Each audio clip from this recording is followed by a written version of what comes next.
So I'm not sure exactly how the story goes. How I imagine it is there was a girl, because there is always a girl. And if there was a girl with hypnotic indigo eyes, then not far behind, there was a boy. And a kiss that begets a vow, that begets a first and second child, that begets a really, really exhausted mommy, who changes mommy's angel's diapers, fixes mommy's man's boo-boos, takes them to Sunday school, chases them around the room with the no-no stick when they act up, cooks them traditional dressing and vinegar chicken when they act right, and teaches them to memorize the unique percussion of their own pulse, so as they journey through life, they always know whose beat to walk to. Oh, and she's got plenty more lesson plans where that one came from to teach them, and more wisdom to drape over them like armor. And of course there is that one thing, that one thing that every parent wants to pass on to their children that will make their lives all perfect and protect them from all pain as they step out into this jagged world on their own. But before she can pull from her throat that one thing, suddenly, just like that, they're gone. Bye, baby. Oh my God, Mom. Parents are so melodramatic. It's only college, Mom. I'm not gone. It's only a job, only a new place. The genesis of my journey into a new space is only Atlanta, Chicago, New York, a 3-hour time difference, a 4-hour flight, a 5-hour phone call on those lonely nights when your voice tucks me in with the story of your life like a lullaby that helps me sleep better and dream bigger. And I always fall asleep before the story ends. Because truthfully, the only ending we children accept for our parents' life story is, and they all lived happily ever after. Since that is just as much a beginning as an ending, because it begins with, and they all lived.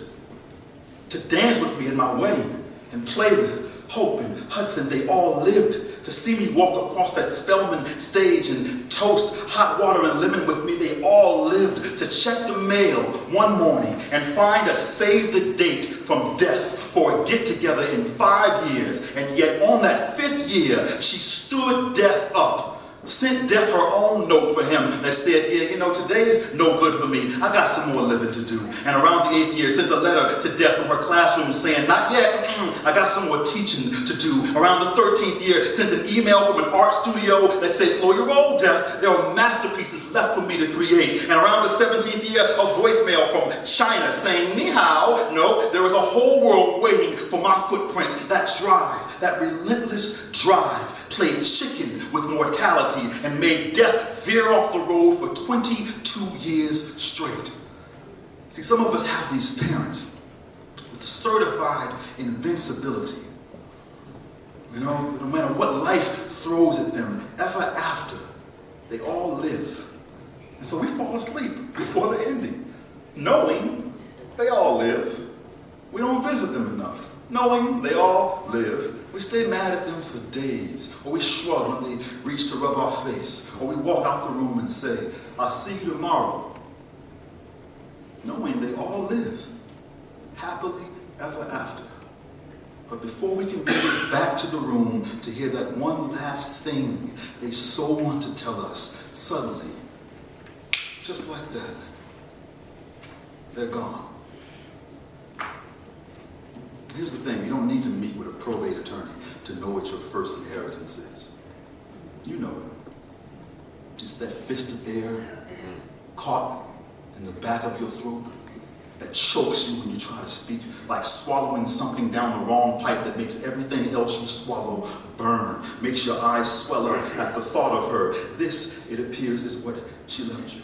These tears that promise to never go away. Try, though you may, to reach up, press your fingertips to wet cheeks and wipe them away. But her face in your mirror brings them back. And you wipe them away, but her number in your phone brings them back. And you wipe them away, but her boxes in your garage brings them back. Every time someone says to you, she will always be with you, your throat threatens to cry out, well, where?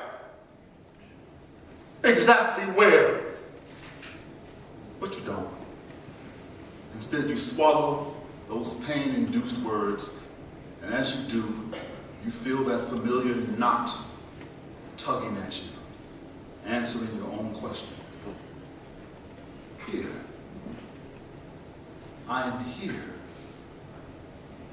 Not just your face in her mirror, not just your memories in a box. She's your lump in a throat that carries a voice reminding you of the lessons her life has taught. And perhaps today you feel that the tears won't ever go away, but you can let that gentle lump in your throat remind you to swallow your fear and walk courageously into the life God left for you, like walking into the beach house God set for you. Let that wise lump in your throat remind you to swallow your compromise and never let this world limit what you can do. Like a psych major turned school teacher, turned business owner, turned world traveler, turned would have been fashion designer, turned do whatever the heck I decide I want to do.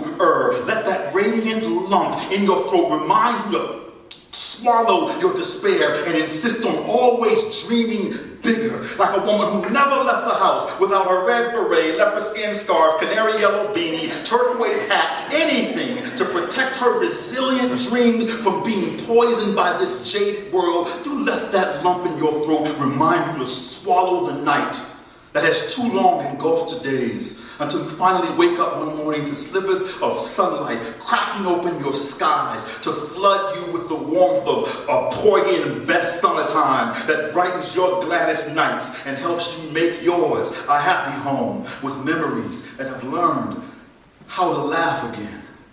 Lessons eager to be passed on to others. The fulfillment of her promise to always be here in that home-cooked meal of a life. That single dancing butterfly in your stomach. That precious lump in your throat. That one unspoken thing she is whispering to remind you as you continue into this jagged world on your own. How perfect life is in its imperfections. How certain it is for pain to win a few battles. How inescapable it is for joy to ultimately win the war. How much strength comes from watching God in action, making you the head and not the tail.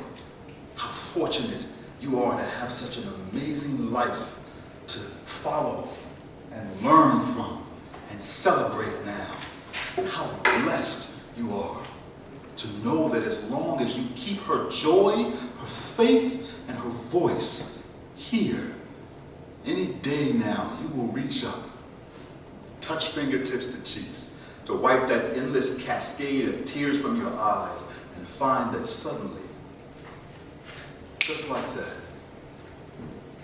they're gone.